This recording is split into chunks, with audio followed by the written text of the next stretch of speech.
खूप साऱ्या सीएससी धारक आणि सेतू केंद्रावाल्याची तक्रार आहे. फार्मर रजिस्ट्रेशन करताना ओ टी पी खूप लेट येत आहे किंवा ओ टी पी येत नाही. यावरती आजचा व्हिडिओ आहे. नमस्कार, मी आहे सचिन दोंडे आणि तुम्ही पाहत आहात माय बोली मराठी यूट्यूब चॅनल. चला तर मग वेळ न घालवता व्हिडिओ सुरू करूया.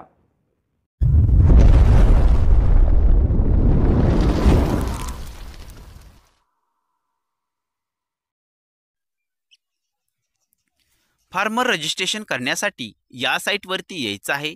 या साईटची लिंक डिस्क्रिप्शनमध्ये दिलेली आहे, त्यावर क्लिक करा. डायरेक्ट तुम्ही या पेजवरती याल. या पेजवरती आल्यानंतर या साईटचा इंटरफेस अशा प्रकारचा दिसतो. या ठिकाणी तुम्ही पाहू शकता. या ठिकाणी लॉग इन विथ CSC असा एक ऑप्शन आहे, यावरती क्लिक करा. यावरती क्लिक केल्यानंतर आपल्यासमोर CSCचा यूजर आय डी आणि पासवर्ड टाकण्यासाठी पेज ओपन झालेले आहे. या ठिकाणी तुम्ही पाहू शकता. या ठिकाणी जो काय तुमचा CSCचा यूजर आय डी म्हणजे जो काय तुमचा CSC नंबर असेल तो या ठिकाणी टाकून घ्या. याच्याच खाली जो काय CSCचा पासवर्ड असेल तो या ठिकाणी टाकून घ्या आणि त्यानंतर याच्याच खाली जो कॅप्चर दिला आहे तो कॅप्चर जसाच्या तसा या बॉक्समध्ये टाकून घ्या. यानंतर याच्याच खाली साइन इन असा एक ऑप्शन आहे, यावरती क्लिक करा. या साईटवरती आपण यशस्वीरित्या साइन इन केलेले आहे. सर्वप्रथम आपण या ठिकाणी आपला आधार नंबर टाकून घेऊ आणि पाहू OTP येतो की नाही. अशा प्रकारे या ठिकाणी आधार नंबर टाकून झाला आहे. आता याच्याच बाजूला कुठे देखील क्लिक करा.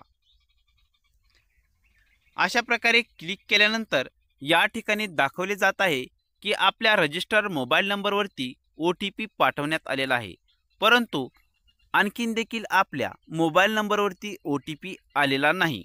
या ठिकाणी 30 सेकंद वाट पाहायची आहे आणि 30 सेकंदानंतर याच्याच खाली रिसेंट OTP असा एक ऑप्शन या ठिकाणी दिसत आहे.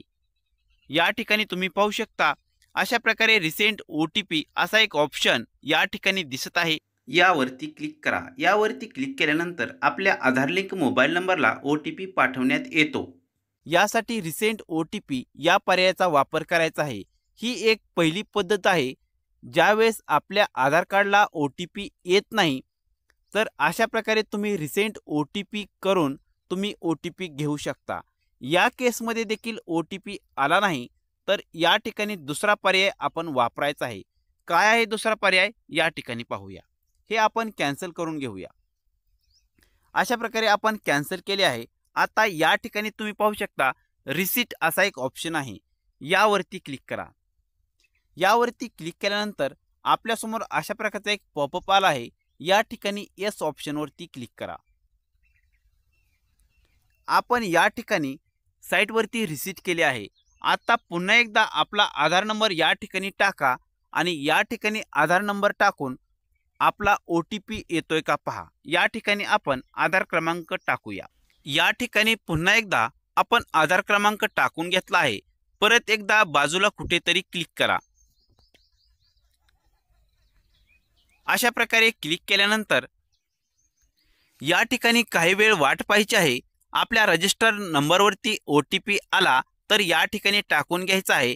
जर ही प्रोसेस करून देखील तुमच्या मोबाईल नंबरवरती OTP येत नसेल तर मात्र तुम्ही आधारच्या ऑफिशियल वेबसाईटवरती जाऊन चेक करायचे आहे की या आधारवरती कोणता मोबाईल नंबर लिंक आहे. बऱ्याच केसमध्ये ही प्रोसेस केल्यानंतर OTP येतो, परंतु काहींचा मोबाईल नंबर चुकला असेल तर मात्र या ठिकाणी OTP येत नाही. तर आता आपण आधारच्या वेबसाईटवरती जाऊन पाहूया की या कस्टमरचा आधार लिंक मोबाईल नंबर कोणता आहे. ही आधारची ऑफिशियल वेबसाईट आहे. या वेबसाईटवरती यायचं आहे. या वेबसाईटची लिंक देखील डिस्क्रिप्शनमध्ये दिलेली आहे, त्यावर क्लिक करा. डायरेक्ट तुम्ही या पेजवरती याल किंवा कोणत्याही एक ब्राउझर ओपन करा आणि त्यामध्ये URL टाईप करा https://myadhar.uidai.gov.in असे टाईप करून तुम्ही सर्च केल्यानंतर या साईटवरती याल. या साईटचा इंटरफेस अशा प्रकारचा दिसतो. या ठिकाणी तुम्ही पाहू शकता। या ठिकाणी सर्वात शेवटी चेक आधार व्हॅलिडिटी असा एक ऑप्शन दिसत आहे, यावरती क्लिक करा। यावरती क्लिक केल्यानंतर आपल्यासमोर आधार नंबर टाकण्यासाठी ऑप्शन येईल। या ठिकाणी तुम्ही तुमचा आधार क्रमांक टाकून घ्या। अशा प्रकारे या ठिकाणी आधार क्रमांक टाकून झाला आहे। आता याच्याच खाली दिसत असणारा कॅप्चर या ठिकाणी टाकून घ्या। अशा प्रकारे कॅप्चर टाकून झाला आहे। आता यानंतर याच्याच खाली प्रोसीड असा एक ऑप्शन आहे, यावरती क्लिक करा। या ठिकाणी तुम्ही पाहू शकता आपल्यासमोर आपल्या आधारची माहिती या ठिकाणी ओपन झालेली आहे। या ठिकाणी तुम्ही पाहू शकता मोबाईल नंबरचे शेवटचे 3 अंक या ठिकाणी दाखवलेले आहेत। आपल्या केसमध्ये आपण बऱ्याच वेळ OTP देत होतो, परंतु शेतकऱ्याकडे दुसरा मोबाईल नंबर होता। हा मोबाईल नंबर त्याचा बंद पडलेला मोबाईल नंबर आहे असे लक्षात आले आहे। असे बऱ्याच शेतकऱ्याचे होते, त्यांचा खूप जुना मोबाईल नंबर असतो, तो त्यांच्याकडे नसतो आणि आपण पुन्हा पुन्हा OTP देतो।